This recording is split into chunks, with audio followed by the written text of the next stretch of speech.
I learned a lot of things to do there. I also learned a few things not to do, because he and I used to argue about quite a bit of things. What he was good at was focus on results, not a lot of BS. He actually didn't delve into details like you're going to need to do to make really intelligent business decisions. Bob Lipp, who's on our board and now is a senior advisor to us, fabulous way of dealing with people. Brilliant guy, but probably the best skills at managing people through and kind of educating them, telling them in a very nice way that they were doing a terrible job and what was expected of them. Bill Harrison, the chairman of the company, has been such a gentleman throughout this whole process of succession. And succession is a terrible thing, but he really is a gentleman and has a sense of maturity, which, believe it or not, there are a lot of people that run companies that are completely immature. So, but the real people, if you ask me honestly, Nelson Mandela, guy, how can you spend 25 or 27 years in jail, tortured and punished, and come out magnanimous? Abe Lincoln. So, I mean, there are other people that I would say put on a much higher pedestal than business people. You've dealt with some pretty interesting people in your life, and I congratulate you on how you and Mr. Harrison seem to be working well together at JPMorgan as well. Another question I had was, I wonder what of your many accomplishments is your most satisfying personal accomplishment? Well, it wouldn't be business. I have 3 daughters, 20, 18, and 16. One actually goes to Duke. She's not here. She will be in later tonight. But and I think of all the things you do in life, that is probably the most important thing you do. And so, professionally, there was no one particular thing. You tend to be kind of happy with some of the things you do, but you're always working so damn hard. It's hard to like separate one thing from another. I do want, I would tell you that when I look back, I want to have been part of building something that I can look back and say I was proud to be there, and that the people who were there with me wouldn't come to my grave to desecrate it, but they come and say he wasn't that bad a guy. He helped while I was here, and they hand it off to the other generation. They do a good job. So I do want to build, help build something that we're very proud of. Sure. Yeah. Well, you always seem to have change in your wake everywhere you go, and in a very positive way. And I wonder what your secrets were for accomplishing great changes. I don't know how much great change I accomplished. I think that in the business world, one of the hardest things to do, honestly, is, and you've seen in all the cases you've all read, but if people are, and this is hard in total, if you can actually see things for what they are and not make up crap, if you can actually, and whether it's factual versus anecdotes, analysis versus, characterizations, and it's hard, by the way, and it becomes particularly hard when you have people issues. Because, I'm like everybody else. I don't want to have to deal with certain issues all the time. I avoid them. I'm dying to avoid them, because it is so painful to ask someone to leave or make another change or acknowledge that you yourself caused a terrible problem that now you have to go fix it. So I think acknowledging, seeing the truth for what it is hard. The next hard thing, which to me, I don't know if they can teach this, but it's actually acting on it. I mean, the reason people deny stuff is because they don't want to have to do anything. If you walked up to me and said, Jamie, you made a mistake in A, B, and C, and I said, you're right, well, the implication is I'm going to go do something about it. Much easier to say, you don't know, you're not there, you don't know what I know, you don't know the people as well as I do, you don't understand the industry, it's a little more complex than that. You could be dead right. People make these excuses. So, but the ability, this thing about acting, I don't know why, but there is a quality of some people who get stuff done. They are very effective. And there's another whole quality of people, it just doesn't get done. They're very good at analysis. They could be great people, but they don't effectuate change. And sometimes it's like a switch that goes on and off with someone. You go from being a great analyst to all of a sudden you actually can make change. Change causes conflict and problems, and some people never make that break. They can be very good employees, but they can't run a business. They preside over stuff. They don't actually make changes. Well, I'm curious about the changes that you've already made at JPMorgan, and maybe also what your top 2 or 3 priorities are for the coming years. Yeah, we put together these big companies, so and we had certain commitments to make, like reduce expenses by $3 billion. And these aren't guesses, by the way. We've closed 40 operating centers, call centers, processing centers, and take, in any big corporation, you put together 2 HR departments, you should be able to get rid of half of one. In fact, if you're really good, you get rid of half of both, okay? Because a lot of them just create a lot of damage in their wake. That's the given. That's not the hard part. The hard part is, and I think, is getting a company to have a very disciplined approach to business. JPMorgan didn't really do business reviews. And Bill Harrison was sitting would say, that the discipline of once a month you sit down with some senior people and you go through your numbers. It's not profits. It's new branches, new sales, new hires, turnover, recruits, diversity numbers, facts, issues, what you got done, what you didn't get done, what you brought, and it creates an operating discipline that that some companies have and some don't. And kind of that's job one. So our focus is mostly on management, discipline, balance sheet, getting the reports right, getting our exposures deeply understood. We didn't do enough analysis of some of the exposures we take, and so that's kind of been the main focus, and that is the highest payoff for us. That we have to do that. That's a sine qua non of being a great company, is actually having a great operating company. If we don't operate the place well, all the other future opportunities will never be created. Our stock will never go up. It won't be a place you all want to work. And so that's the most important thing for us to do. Aside from the corporate goals, I wonder, do you have any personal goal that you put on your to-do list for the new year here? Yeah, because my second daughter went to college. I have one daughter left at home. I still live in Chicago, I have to commute to New York, which is terrible. But until she finishes high school. So this year I took up guitar. I had played before, but I'm thinking to myself, how am I actually going to, when they're all gone, because I do devote a lot of time to the kids when they're around, when I'm around, and like how am I going to, so I love music, so I took up the guitar, I do it every Sunday, and it's amazing how guilty I feel when my instructor comes and he says, so did you finish your things? I say, I didn't actually get to the, I'm 49, I'm the CEO of a major company, and my 30-year-old instructor makes me feel terrible for not doing my homework. But I'm just going to do it and get better, and but not much else than that. I mean, I figure if I do 2 things well the next 10 years, that's all I have to do well: family and business. Those are the only 2 things that are really on my list, and hopefully stay healthy. On the business side, I'm curious as to how JPMorgan differentiates itself from its top competitors. You're in obviously the super heavyweight league here, and it seems sometimes that all these big banks do everything. But how do you differentiate? Yeah, I've never been a believer in this financial supermarket, and it's a very simplistic thing. Well, Sandy did, by the way. He wanted this. He wanted to be so big that anything that was reported was immaterial. Was basically, well, and the more the better. Whereas there's no logic to have some of these businesses be together. That doesn't mean you can't do it. You may be particularly good at running it. GE does it, and a bunch of other people do it. And there are logics around, I think, to GE's businesses and other people's businesses. In our business, and we've sold about $4 or $5 billion worth of stuff this year, and bought $4 or $5 billion. So we put capital in where we will win. The stuff we sold, some were terrible businesses, some we were subscaling, some were, but there are 6. So it's investment banking, to commercial banking, to asset and wealth management, to we call it treasury service, cash management, wiring, transfers, and stuff like that, holding securities as custody, retail and credit card. And you could argue, well, I know I'm not going to argue that an investment bank needs to be associated with a credit card company. I mean, you got to be crazy. And now I do know that credit card we have 75 million cards, and in retail we got 30 million customers, and all of them have credit cards, and we're going to have rewards programs, and they cross-sell and cross-market. That fits. Now, what you don't know, and it'd be hard for you to know unless you're in the business, that retail and commercial banking fit for the simple fact that show me a commercial bank, this kind of middle market private company commercial banking that doesn't have a retail arm.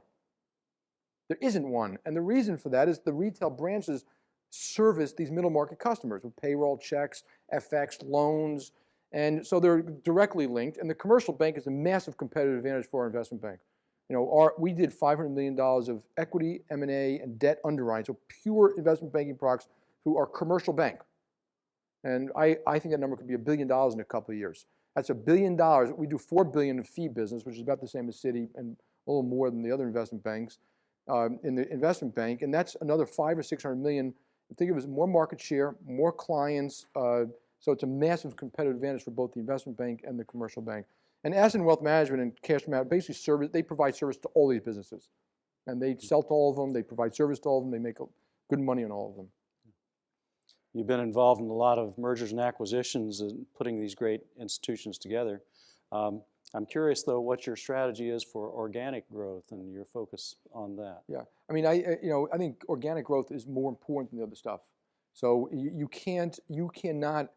have to run a good business. And maybe you're in a desperate kind of position. You know, some of these mergers, I always say it's just two drunks holding each other up by leaning against each other at night. And that may be a perfectly valid strategy in certain deals, and it has been. But the real thing of business is to run a good business. If I run a really good business, which includes organic growth, then I mean, think of it, it'd be silly for me to run a really bad business, then call up someone and say, you know, we don't really do a good job running our business, but we'd love to have a shot running yours. Now, you got to earn the right, and organic growth is not complex. It is a very simple thing. It's more branches, more cars, more innovation, more growth, better service, better product, and we opened 150 branches this year. That's $400 million of capital. We added in the retail system over the last 3 years 5,000 salespeople, and we eliminated 3,000 staff. I call it tooth to tail, combat versus stuff that doesn't create the value out front. We hired people in mortgages. We hired people in asset backs. We did a joint venture with Casanova, which catapulted us to #1 in the UK. It was a material lift up to investment banking business in continental Europe. And so that's what we do. Every business has to go through their plans, what they're going to do to grow organically. And it's people. We put billions of dollars into systems. So our massive upgrade of systems isn't just because we feel like it. Like right now, if you walk into an old Bank One branch, and we're going to put this, and we're rolling out across the country. When you come in, we open the account, we can open it twice as fast. It automatically will check your name, your stuff, do a credit search, and offer you a credit card in 5 seconds. And so those, and prompt the teller saying, by the way, this person is qualified for X. And as you build these things, you give the customer more, better, faster, quicker. The benefit, people should remember the benefit of deals the only benefit of size if it ends up something better for the customer. It doesn't matter if you're simply bigger. There are some tremendous negatives to being bigger. There's bureaucracy, hubris, arrogance, greed, stupidity, and the worst disease of all, which how many of you work in large corporations? Okay, tell me if you have seen this one. Corporatitis, that the headquarters actually believes it does something. And so how many of you thought the companies you worked at were pretty bureaucratic? Right, that's the disease. And like you go to these companies, when you walk through, there's simple clues. Look at who uses the corporate aircraft. If it's all the staff people, the company's got a problem. And look how many people are sitting around, in all these functions. Go ask the people in the field, what do you feel when the company has a new initiative? I always say it's like when these companies come up with all these initiatives, 360s, Six Sigmas, the people in the field are like, save me. And they're not always right, but they're often right. And so, you got to be very careful about these big corporations and allowing. So, like one of the things we did at JPMorgan is we set up 6 business heads. They run their businesses. I think Steve Black, he's going to come down. I think. So the guy who runs the investment bank will be here. 6 business, they run their businesses. I put back in their units a lot of their ops, systems, finance, and of course all the departments would say, Jamie, it's risk, and we need to centralize stuff, and they had no idea what they were talking about. And you actually get better risk, better controls, better services when people are really responsible. We've reduced the size of corporate.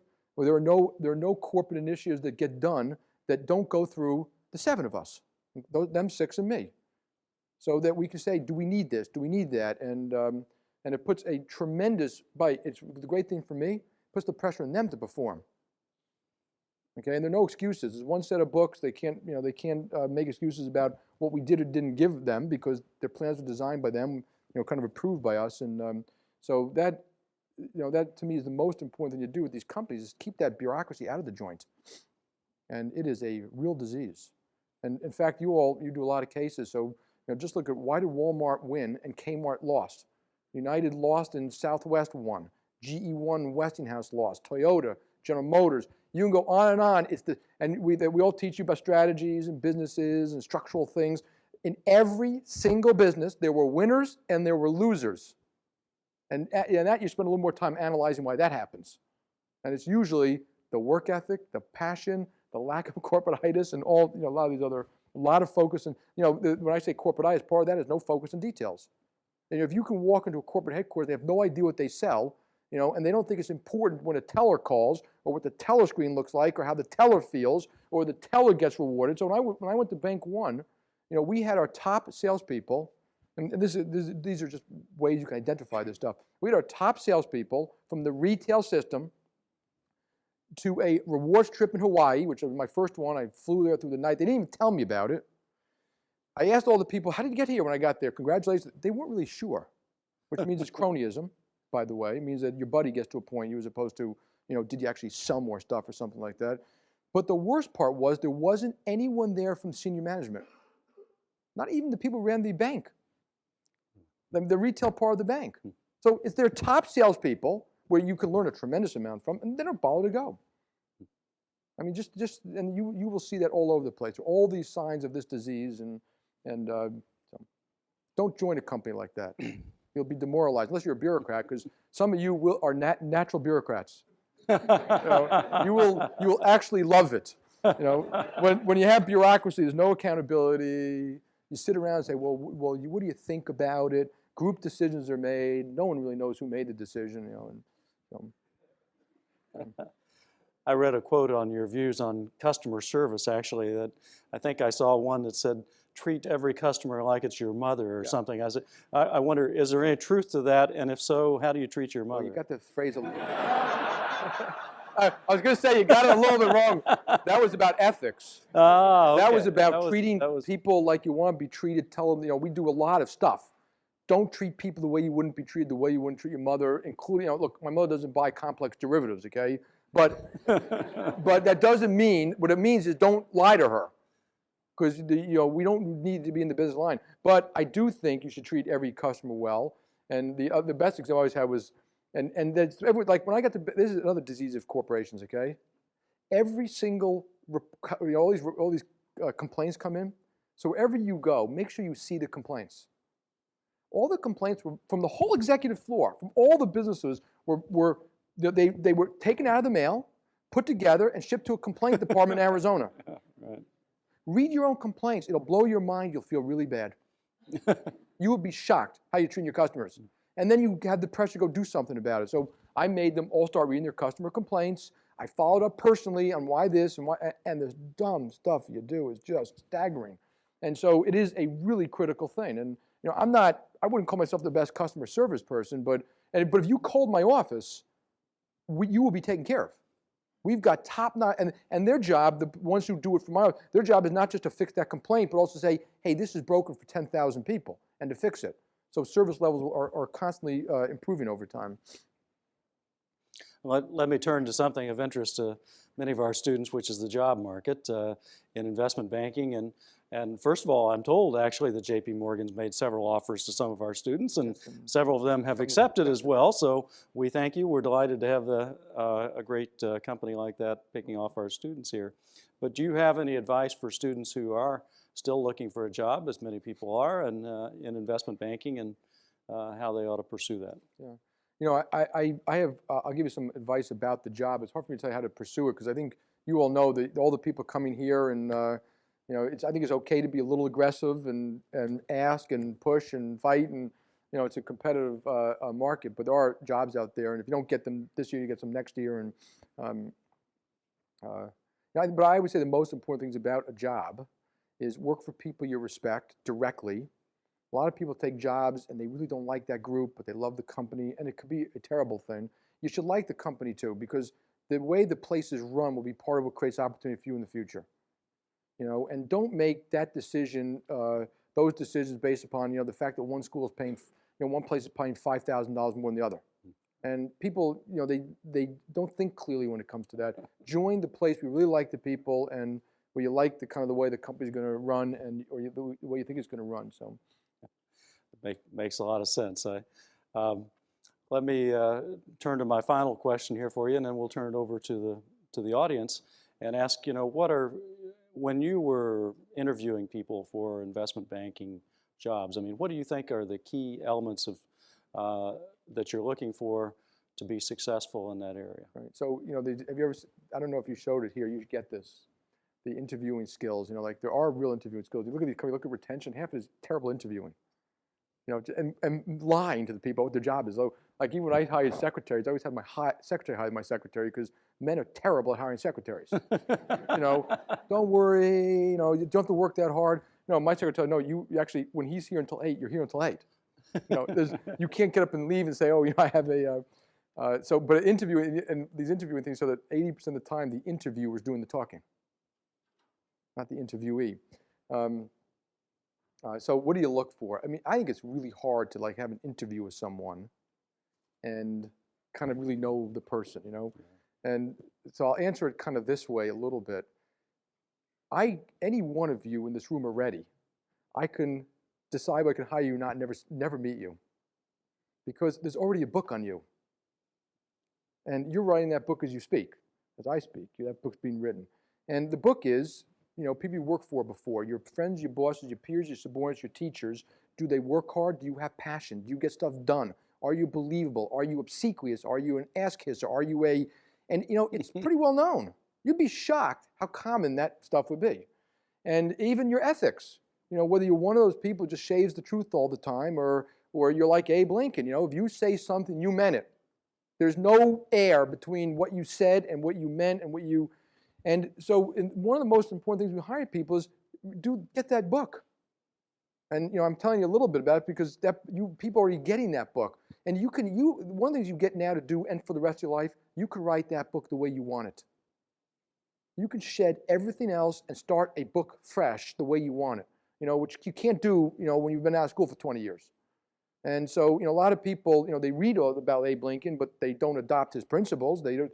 So the one thing would be that book. The hardest part to tell, someone asked me about once about what's more important, IQ or EQ? You know what EQ is, right?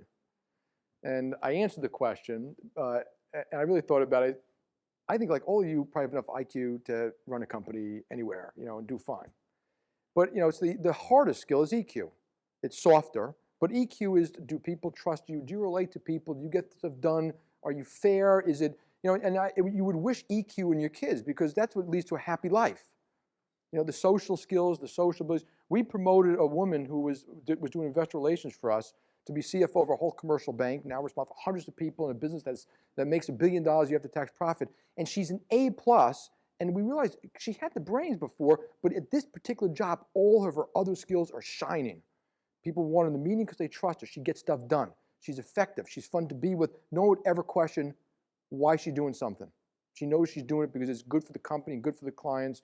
And so having said that, I would tell you I don't think it's the right question either because you guys get this all the time. It's always in the press. And they always convert things to binary. You know, are you trying to get revenues or cut costs? Are you trying to do this or do that? Are you trying to, and it's never binary. There's no binary. And this one is particularly not binary because I said, what about CQ, like character? What the hell difference does it make if the other two without character? What about PQ, passion, WQ, work ethic? You know, and I can go on and on about the skills and talents that are embedded in a person that are far more important than all the other stuff. But if you don't have the other, you know, if you don't have them, you're not going to be that successful. And so you got to look at all of those various things. Good. Well, let's take some questions from the audience now. Anyone have one? Be first? Yes, please.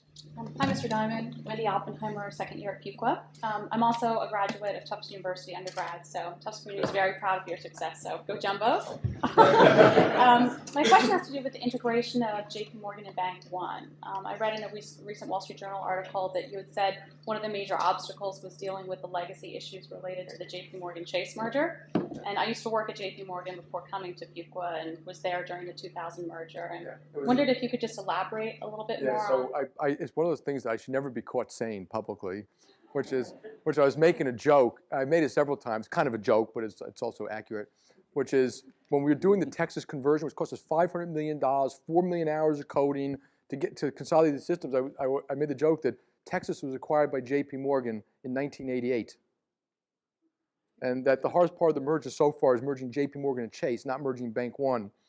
But in reality, when they did that deal, the scars from the JPMorgan Chase deal are still evident in the company today. There are still they're being eliminated now, but there are politics and silos around it. Systems didn't get done, and it was a very painful time for people there. And a lot of people, we ended up in jobs they shouldn't have had. And so I think it is a serious thing to say that it was the harder part. The rest of the merge is going as well as any merger I've ever seen. It's over almost basically, but it was the hard part. If you ask the people there, they're still suffering from the JPMorgan Chase merger, which was done in 2000. Next question. And yes. part of it is because they compromise. And look, it's easy to look back and say, I'm not criticizing. They compromise so many decisions that every compromise, is just leads to another decision, leads to another compromise, leads to another, and they just cascaded. And eventually you got to just eliminate that and just put the right people in the right jobs. And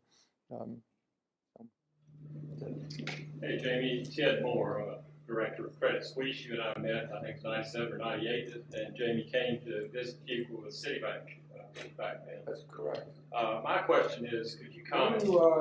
I'm sorry? Were you at Smith Barney at one point? I was at Smith Barney. Right, that's then right, I first. followed this Duke guy, Mr. Mack, over to Morgan Stanley. Right.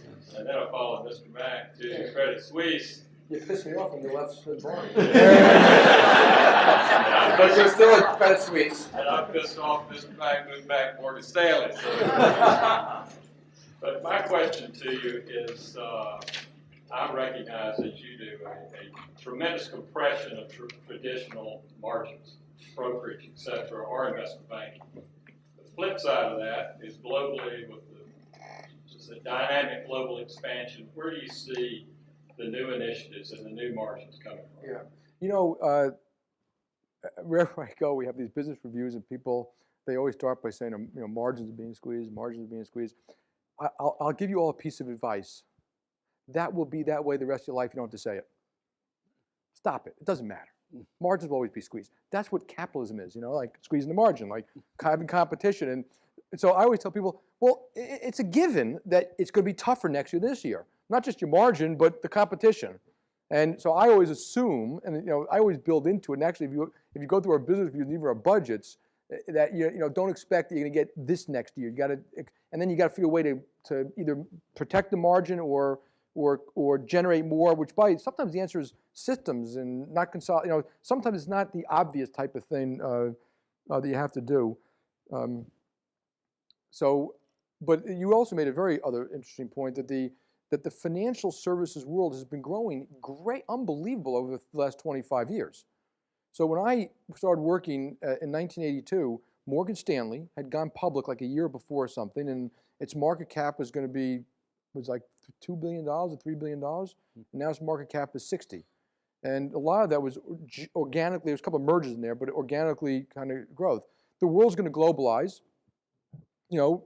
Financial markets grow with net worth, with people's net worth, with homes, with growing countries, with emerging markets, with a whole set of new products. So we have this tremendous stream of growth, okay, with reduced margins. But you got to look at both.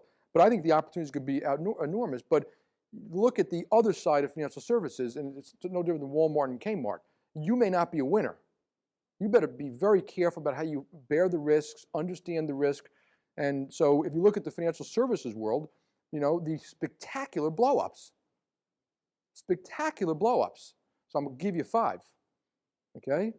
Credit Suisse, twice, was bailed out by its parent. Shearson Lehman, bailed out by its parent. Shearson Lehman lost $1 billion, by the way, more than it earned in its whole history. And this was like 1990. Kidder Peabody is basically liquidated into Payne Weber. Drexel Burnham and Solomon Brothers, we kind of bailed out when we bought it. 5 major investment banks. Now here's the amazing thing about that, folks. That was in the greatest bull market of all time. That was with all the brains, all the money, all the arrogance, okay? And they went bankrupt anyway. Think about it. It will happen again. And it is amazing to me, and you see, but it's not just in Fed, it happens all these things. And so I don't believe, when a lot of people talk about we were hit by the perfect storm, we had this terrorist act, we had this bubble, we had this war, who would have known? Listen, I've been like conscious since I was a kid, but I started reading the papers all the time, like in the early 1970s. Since 1970, we've had multiple wars, multiple terrorist attacks. We've had, matter of fact, the World Trade Center was bombed twice. Okay, we've had multiple bursts, market bursts, 25% in 1987, the mini crash in 91. We've had 2 real estate crises. You know, Argentina surprised everyone a couple years ago by going bankrupt. It was the 3rd time it went bankrupt in that time period. We've had multiple oil crises, multiple gold crises. We've had Sumitomo. We've had Barings. We've had, you know, what happened in Japan. We've had the 3 AAA banks in Texas out of business. We had the savings and loan crisis. What are they talking about being so surprised? So like when you all go to work, oh, the next 25 years, it holds the same. Don't be that surprised. You know, and it's hard to somebody figure out where it's going to happen, but you know, like big financial companies, any company, you've got to be prepared. You know, like you can't over leverage up, you can't pull your eggs in one bag. If you look at the mistakes that were made, they didn't have the right controls. They had people in jobs that they didn't trust. And so all these things will separate the winners from the losers, and they have nothing to do with, you know, margins of the business. They just are fundamental flaws that companies allow to take place inside the company. And you know, so when I look at, you know, people hear me talk about a fortress balance sheet and surviving the bad times. I'm not kidding. When we look at interest rate exposures, credit exposures, derivative exposures, operational exposures, I'm talking about our survival. I'm not worried about the interest rate. You know, if people, it's funny what I'm about to say, but you know, if the Fed moves interest rates 50 basis points, I don't care. It means absolutely nothing to us, our company. I mean, it's a funny, you know, and, I mean, we'll probably lose money here and make money there, and we have to hedge stuff and move, but that isn't what's going to make us successful or not. And you know, being prepared for, you know, a 500 basis point move, who is the person who picked the last inflection point? No one knows. No one ever picked a big inflection point. When I went to work, prime was at 21.5. Who thought LIBOR would go to 1? And I can go issue after issue. You know, oil was at 12.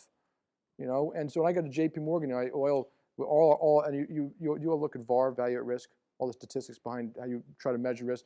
You know, it's a measure of risk about volatility in markets, and you know, it's not a bad single point measure. But statistics, you know what they say about statistics, lies, damn lies in statistics.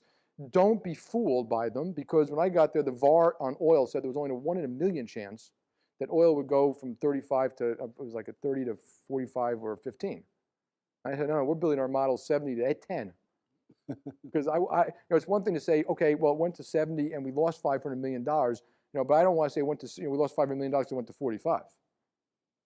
And, you know, there's just common sense about how much risk you're willing to bear in commodity markets. And yeah. Next question. Yes. I mean, since you're on the subject issue, I'm surprised that I haven't heard the word China come out of your mouth yet. And it seems that everyone in your position and also people running every other business seem to think that